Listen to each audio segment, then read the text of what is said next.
जय हिंद मित्रों। આજના નવા વિડીયોમાં આપનું હાર્દિક સ્વાગત કરું છું। તો આજના વિડીયોમાં આપણે વાત કરવાની છે કે પોલીસ ભરતી 2024ને લગતી તો કે પીએસઆઈ પ્લસ પોલીસ કોન્સ્ટેબલની ભરતી આવી ગઈ છે। તો તેના વિશે સંપૂર્ણ માહિતી આજના વિડીયોમાં હું જણાવું છું। તો વિડીયોને છેલ્લા સુધી જોવા માટે હું તમને વિનંતી કરું છું, કારણ કે તમને બધી જ પ્રકારની માહિતી આ વિડીયોની અંદર મળી જશે। અને જો તમને અમે ગ્રાઉન્ડ ક્યારે હશે, લેખિત ક્યારે આવશે, પીએસઆઈની પ્રીલિમ ઓનલાઈન હશે કે ઓફલાઈન હશે, બંનેની કોમન પરીક્ષા, કોન્સ્ટેબલની પરીક્ષા ઓનલાઈન હશે કે કેવી રીતે હશે, તેના વિશે હું સંપૂર્ણ માહિતી તમને જણાવશું। તો વિડીયોમાં છેલ્લા સુધી બન્યા રહેજો, જેથી કરીને હું તમને બધી જ પ્રકારની માહિતી જણાવી દઈશું। તો વિડીયોમાં આગળ વધતા પહેલાં જો તમે વિદ્યાર્થી મિત્રો ચેનલને સબસ્ક્રાઈબ ના કરી હોય તો ચેનલને જલ્દી સબસ્ક્રાઈબ કરી દો, કારણ કે આવા જ પ્રકારની બધી જ ભરતીને લગતી અપડેટ આપણી યુટ્યુબ ચેનલ પર આવતી રહેશે। અને અમને આશા છે કે તમે અમારી ચેનલને જરૂર સબસ્ક્રાઈબ કરશો અને તમારા મિત્રો સુધી આ વિડીયો શેર કરશો। તો હવે આપણે આગળ વાત કરવાની છે કે પોલીસ ભરતી 2024ને લગતી પીએસઆઈ અને પોલીસ કોન્સ્ટેબલની। તો કે હવે આપણે વાત પહેલી કરીએ કે ગ્રાઉન્ડ ક્યારે આવશે। તો કે પોલીસ ભરતી 2024 ફોર્મની શરૂઆત થવાની તો કે હસમુખ પટેલ સરોને આપણને ભરતી પડે ત્યારે અંદર તારીખ નથી આપી, પરંતુ હસમુખ સરે આપણે ટ્વિસ્ટ કહીને જાણ કરી છે કે 4/4થી 30/4 સુધી ફોર્મ ભરાશે તેવું। અને બીજા વિડીયોની અંદર આપણને એવું પણ જણાવ્યું છે કે ગ્રાઉન્ડ ચોમાસા પછી છે, એટલે કે ઓક્ટોબર 2024ની અંદર આપણને સંભાવના લાગે છે, કારણ કે ચોમાસા પછી શિયાળામાં હોઈ શકે ગ્રાઉન્ડ તેવું। તે માટે આપણને જણાવ્યું છે કે ચોમાસા પછી ગ્રાઉન્ડ હશે, એટલે કે આપણી પાસે ટાઈમ બહુ છે, એટલા માટે મહેનત કરતા વિદ્યાર્થી મિત્રો માટે ટાઈમ ખૂબ જ છે। લેખિત પરીક્ષાનો માર્ચ, એપ્રિલ અથવા તો ફેબ્રુઆરી સુધી 2025ની અંદર પરીક્ષા આવી શકે તેવી સંભાવના છે। તો કે લેખિત પરીક્ષા માર્ચ એપ્રિલમાં હોઈ શકશે, કે જે ગઈ પરીક્ષાની અંદર હતી તે જ પેટર્ન આ વખતે પણ હોઈ શકે તેવી સંભાવના છે। તો કે લેખિત પરીક્ષા માર્ચ એપ્રિલની અંદર હોઈ શકશે। ગ્રાઉન્ડની શરૂઆત થશે ઓક્ટોબર 2024થી, અંદાજિત ચાલુ થઈ જશે ગ્રાઉન્ડ। અને ફોર્મની શરૂઆત 4/4થી 30/4 સુધી થશે, કારણ કે અત્યારે ફોર્મની શરૂઆત નહીં થાય તેમ, કારણ કે નવી હજુ પોલીસ ભરતીની વેબસાઇટ બને છે અને ખાતું પણ ખોલવાનું બાકી હતું, તે માટે ખાતું ખોલાવવાનું અને બેંકના કારણે 4/4થી ફોર્મ ભરવાનું શરૂ થશે તેવું આપણને જણાવ્યું છે। તો ફોર્મ ભરવાની શરૂઆત 4/4થી થઈ જશે અને 30/4 સુધી રહેશે, એટલે અને ગ્રાઉન્ડની શરૂઆત ઓક્ટોબર 2024થી થઈ શકશે। તો હવે આપણે આગળ માહિતી જોઈએ વિડીયોમાં। તો કે લેખિત પરીક્ષાની અંદર આપણને સમયગાળો 1 વર્ષનો મળે છે, એટલે કે 365 દિવસનો। તો સૌ પ્રથમ આપણે હવે શું કરવું અને શું ના કરવું, તો કોન્સ્ટેબલ અને પીએસઆઈ માટે જોઈએ। તો કે કોન્સ્ટેબલ માટે છે રિઝનિંગ 30 ગુણનું અને પીએસઆઈની અંદર છે 50 ગુણનું। ગણિત 30 ગુણનું કોન્સ્ટેબલની અંદર અને પીએસઆઈમાં 50 ગુણનું રહેશે। બંધારણ કોન્સ્ટેબલની અંદર 30 ગુણનું અને પીએસઆઈની અંદર 25 ગુણનું રહેશે। એનસીઆરટી અને જીસીઆરટીની અંદર 50 ગુણનું કોન્સ્ટેબલની અંદર રહેશે અને પીએસઆઈની અંદર 25 ગુણનું રહેશે। આ જ રીતે આપણે ટાર્ગેટ કરીએ તો કે કોન્સ્ટેબલની અંદર 140 ગુણ કમ્પ્લીટ થઈ જાય જો આટલું કરો તો, અને પીએસઆઈની અંદર 150 માર્ક, એટલે કે 150 માર્ક કમ્પ્લીટ થઈ જાય। અને પીએસઆઈની અંદર ગુજરાતી અને ઇંગ્લિશ કરો તો 100 માર્ક તે પણ, એટલે કે ટાર્ગેટ 250 ગુણનું કમ્પ્લીટ થઈ જાય। અને જો આટલું થઈ ગયા પછી જ જીકે, સામાજિક વિજ્ઞાન છે, સાયન્સ એન્ડ ટેકનોલોજી છે, કરંટ છે, એ 40 ગુણનું છે અને કમ્પલસરી 20 ગુણનું છે। તે માટે આ વિષય હજુ પહેલાં આપણે 140 ગુણનું ટાર્ગેટ રાખવાનું અને પછી 60 ગુણનો રાખવાનો। અને પીએસઆઈની અંદર GK, current, science, technology, eco, કમ્પ્રીમેન્ટને 25 ગુણનું અને 25 ગુણનું 50 ગુણનું પછી રાખશું। તો કે આ પ્રમાણે લેખિત પરીક્ષાની જો તૈયારી કરશો તો તમને કમ્પ્લીટ ટાર્ગેટ મળી જશે। ખાસ કરીને ગણિત, રિઝનિંગ, એનસીઆરટી, જીસીઆરટી, બંધારણ, કરંટ, જીકે, સાયન્સ, ટેકનોલોજી અને કમ્પલસરી આટલું કરશો એટલે તમારે 200 ગુણનું આટલું હશે। તો હવે આપણે આગળ જોઈ લઈએ કે સૌપ્રથમ શું કરવું। તો કે સૌપ્રથમ રિઝનિંગ જોઈ લઈએ। તો કે શુભ શરૂઆત પીએસઆઈની અંદર 50 ગુણનું છે અને કોન્સ્ટેબલની અંદર 30 ગુણનું છે રિઝનિંગની। તો કે સૌપ્રથમ શરૂઆત ક્યાંથી કરવી, તો કે સૌપ્રથમ શરૂઆત આપણે રિઝનિંગથી કરશું। તો કે રીઝનિંગ અંદર કયા ચેપ્ટરો કરવા, તો આ 21 ચેપ્ટર હું તમને જણાવી રહ્યો છું, તે 21 કરશો એટલે તમારે બધું જ આવી જશે રીઝનિંગની અંદર 99%।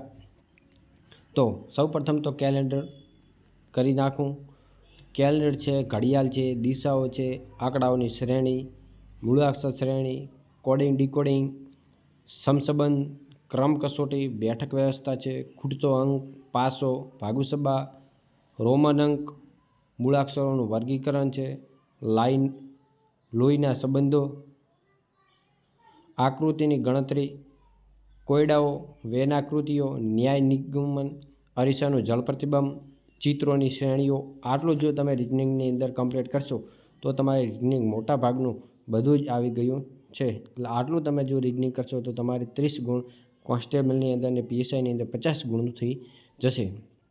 99% આની બહારનું હશે નહીં.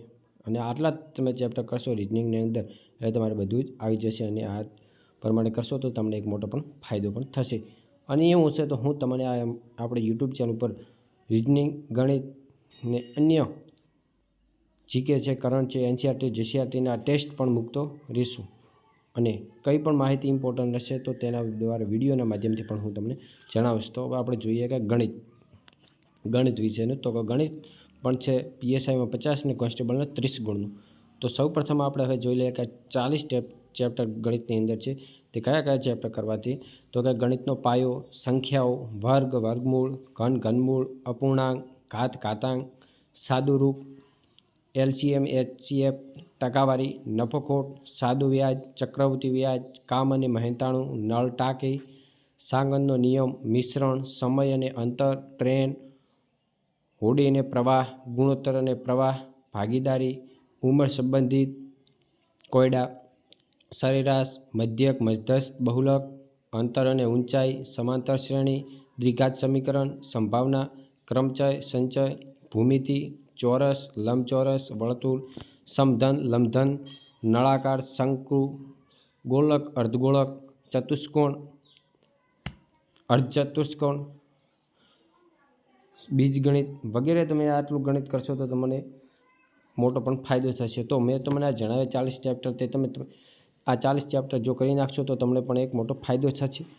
અને તમારી આ પીએસઆઈ અને કોન્સ્ટેબલની અંદર મોટો રહેશે. તો આટલો હું તમને જણાવ્યા 40 ચેપ્ટર તે મોસ્ટ આઈએમપી છે તે માટે આટલું તો કરી નાખજો. હવે આપણે આગળ જોઈએ કે બંધારણ પીએસઆઈમાં 25 ગુણનો અને કોન્સ્ટેબલની અંદર 30 ગુણનો હોય છે. તો કે બંધારણની અંદર બેઝિક બંધારણ કરવાનું. આટલા ટોપિક જો તમે કરશો તો બંધારણ તમારે સારું રહેશે. મેઇન ટોપિક હું તમને જણાવી દઉં છું.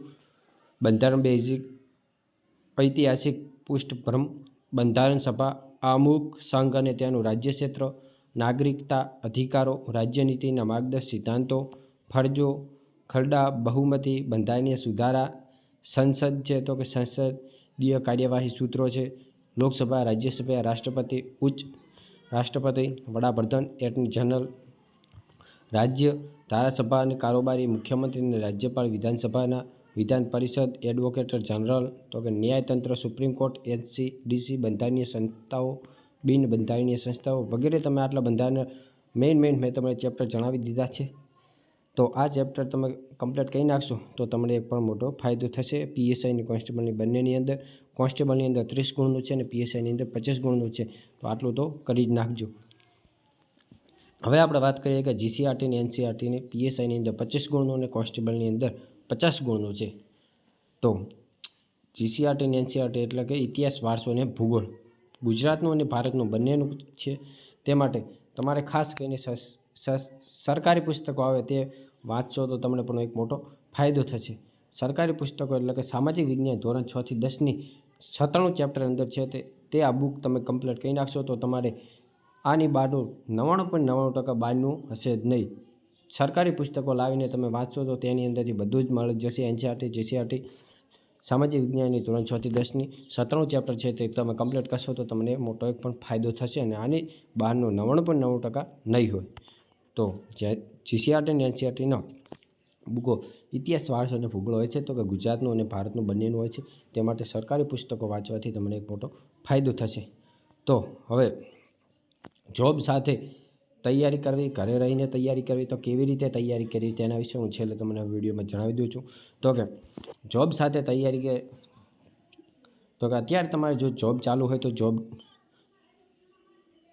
ચાલુ હોય તો તૈયારી પણ ચાલુ રાખવી, જોબ સાથે સાથે તૈયારી પણ ચાલુ કરી દેવી જોઈએ. તમારે ત્યારે હવે ઘરે રહીને તૈયારી કરવી હોય તો કરી શકો છો, અને તમારે ઘરે તૈયારી ના થતી હોય તો તમે અત્યારથી જ બહાર જતા રહેજો, ગમે ત્યાં લાઇબ્રેરીમાં સેટ થઈ જજો, જે વાતાવરણ શુદ્ધ હોય, ચોખ્ખું હોય તેવી જગ્યાએ, તમારે નજીક જ્યાં પડતું હોય તેવી જગ્યાએ જતા રહેજો તો તમારે સારું રહેશે. જો ઘરે રહીને તૈયારી કરવી હોય તો પણ થઈ શકે છે, જોબ સાથે સાથે તૈયારી કરવી હોય તો પણ થઈ શકે છે. તમારી જે રીતે તૈયારી કરવી હોય તે રીતે તમે કરી શકો છો. તો મેં તમને આજના વિડીયોમાં આટલું જણાવ્યું. તે તમારું ફીડબેક અમને કોમેન્ટ બોક્સની અંદર જણાવજો. જો સારું લાગ્યું હોય તો કોમેન્ટ બોક્સમાં એક કોમેન્ટ કરવાનું ના ભૂલતા, અને તમારા મિત્રો સુધી આ વિડીયો જરૂર શેર કરજો, જેથી એ વિદ્યાર્થી મિત્રોને પણ ખબર પડે કે આવી પ્રમાણે પેપર આવશે અને આવી રીતે હું તૈયારી કરું તો મારે સહેલું રહેશે. તે માટે તમારા મિત્રો સુધી પણ આ વિડીયો જરૂર શેર કરજો. તો બસ આજના વિડીયોમાં બસ આપણે આટલી જ માહિતી જોઈશું. નવા વિડીયોમાં નવા ટોપિક સાથે આપણે મળીએ બીજા વિડીયોમાં. બસ આભાર. જય હિન્દ, જય ભારત.